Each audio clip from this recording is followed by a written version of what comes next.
সামনে আসবে বিটকয়েন্স, যেটা অলরেডি চলে আসছে।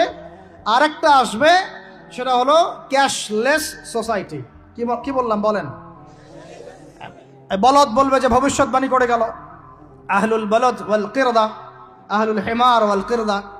তো এরা ভবিষ্যৎবাণী করে গেল। আরে বর্তমান সম্পর্কে তুমি খবর রাখো না বলেই তো বর্তমানকে ভবিষ্যৎ মনে হয় তোমার। এটা বহু কান্ট্রিতে অলরেডি চালু হয়ে গেছে।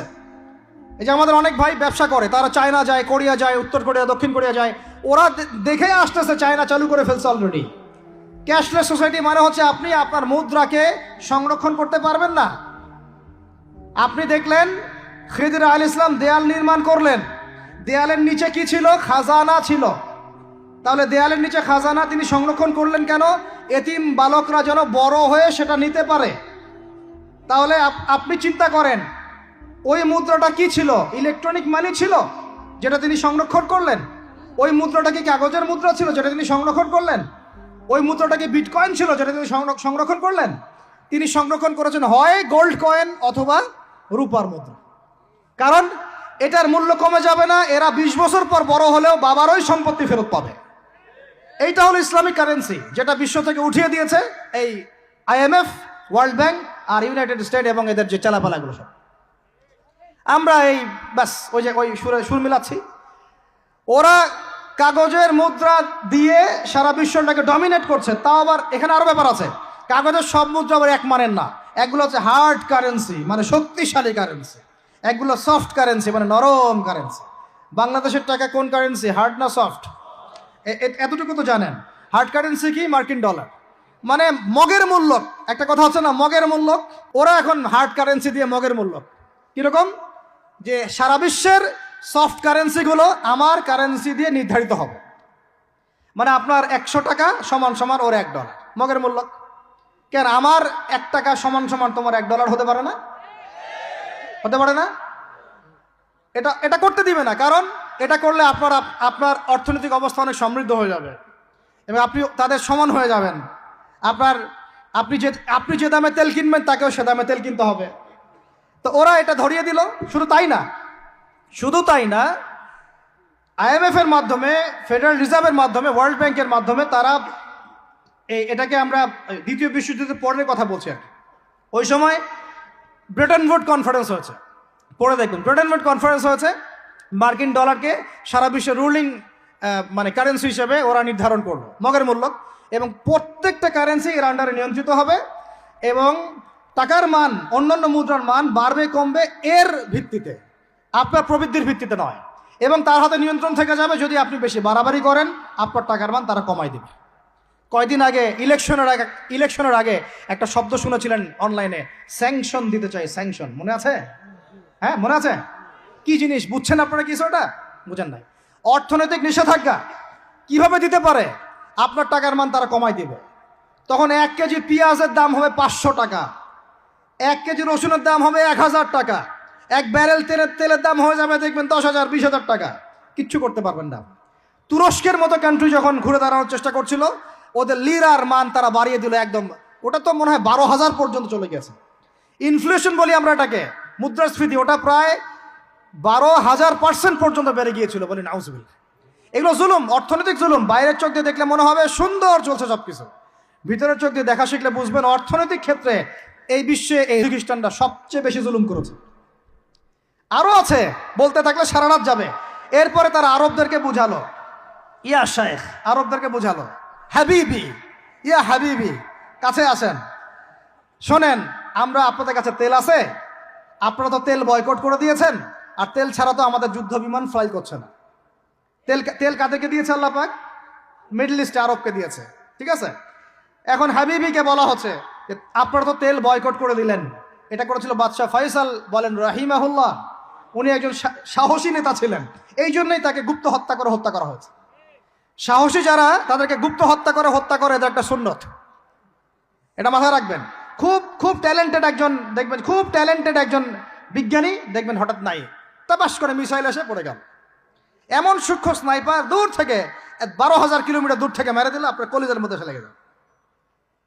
এগুলো জেনে বুঝেই আমরা প্রতিদিন সকাল করি, সন্ধ্যা করি, আলহামদুলিল্লাহ। তো যেটা বলছিলাম, বাদশাহ ফয়সাল একদম বয়কট করে দিলেন। এবার ওরা এসে বুঝাচ্ছে যে তেল ছাড়া তো আমাদের চলছে না, এদিকে ওদের ডলারের মান কমে যাচ্ছে, মুদ্রাস্ফীতি হচ্ছে, ইনফ্লেশন হচ্ছে। এখন তারা বোঝালো যে ঠিক আছে একটা চুক্তি করা যাক। এখানে বাদশা ফয়সাল তাকে কনভিন্স করা হলো, ঠিক আছে আমরা তেল কিনবো, আপনাদের কাছ থেকেই কিনবো, আপনাদের গলফ কান্ট্রি যেগুলো আছে এদের কাছ থেকেই কিনবো, তবে একটা শর্ত, আপনারা তেল বিক্রি করবেন শুধু মার্কিন ডলারে, অন্য কোনো কারেন্সিতে তেল বিক্রি করতে পারবেন না। বলেন নাউজুবিল্লাহ। আপনি বাংলাদেশ গভর্নমেন্ট যদি গিয়ে এক ব্রিফকেসের মধ্যে 1 কোটি টাকা নিয়ে যায়, বুঝেন কথা, বুঝতে পারতেছেন? 1 কোটি টাকা আমাদের টাকা নিয়ে গিয়ে যদি বলে শেখ হাবিবি আমাকে তেল দাও, ওরা বলবে তেল দিতে পারবো না, খালাস, কুল্লু খালাস, এখান থেকে বের হও। কথা বুঝতে পারেন নাই? 1 কোটি কি দিবেন? টাকা, তেল দিবে না, লিখে নেন, দিবে না।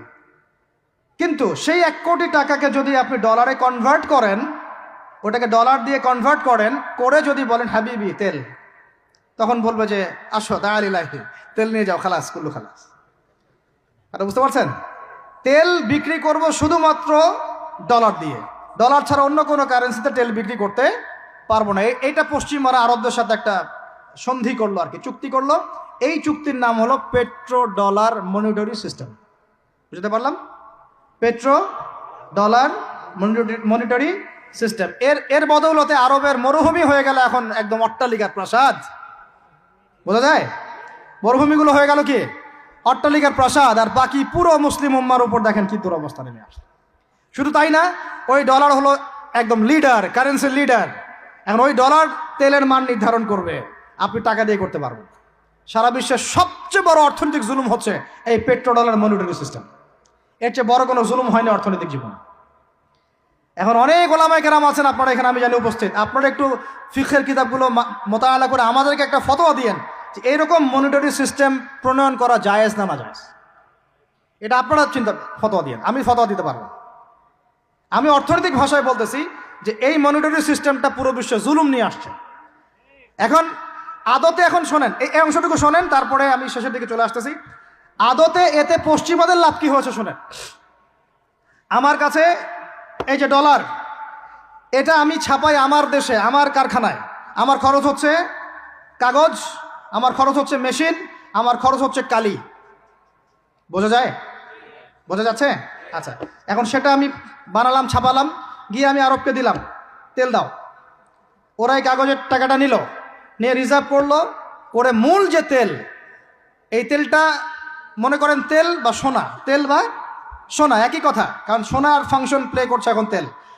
এখন তো যেহেতু গোল্ড দিনার নাই, দিরহাম নাই, এই তেলটা তারা নিয়ে ওদের দেশের আন্ডারগ্রাউন্ডে বাংকার আছে, গ্যালনকে গ্যালন তেল রিজার্ভ করতে থাকলো।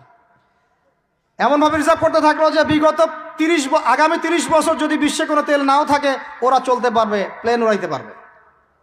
ওদের মিলস বন্ধ হবে না, ফ্যাক্টরি বন্ধ হবে না, ওদের ইন্টারনেট সেকশন বন্ধ হবে না, বিদ্যুৎ বন্ধ হবে না, ওদের কোনো কিছুই বন্ধ হবে না, কোনো প্রযুক্তি বন্ধ হবে না। এত তেল তারা এখন রিজার্ভ করলো কি দিয়ে? ওর দেশে ছাপানো বিনামূল্যের ডলার দিয়ে। এবং সেই ডলারটা আমরা নিলাম, নিয়ে আমরা মাশাআল্লাহ অট্টালিকা নির্মাণ করলাম, আর মনে করলাম যে মাশাআল্লাহ আমি তো খুব ধনী হয়ে গেলাম, সমৃদ্ধি অর্জন করলাম। আদতে এখানে পশ্চিমাদের সবই লাভ। আমরা বলি না জালাও তাই কদু, আমরা বলি আম গেল সালাও গেল, তাই না?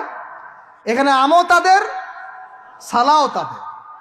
আদতে আমাদের কিছু নাই। আপনারা হাসতেছেন, এইটা হচ্ছে সারা বিশ্বের সবচেয়ে বড় জুলুম।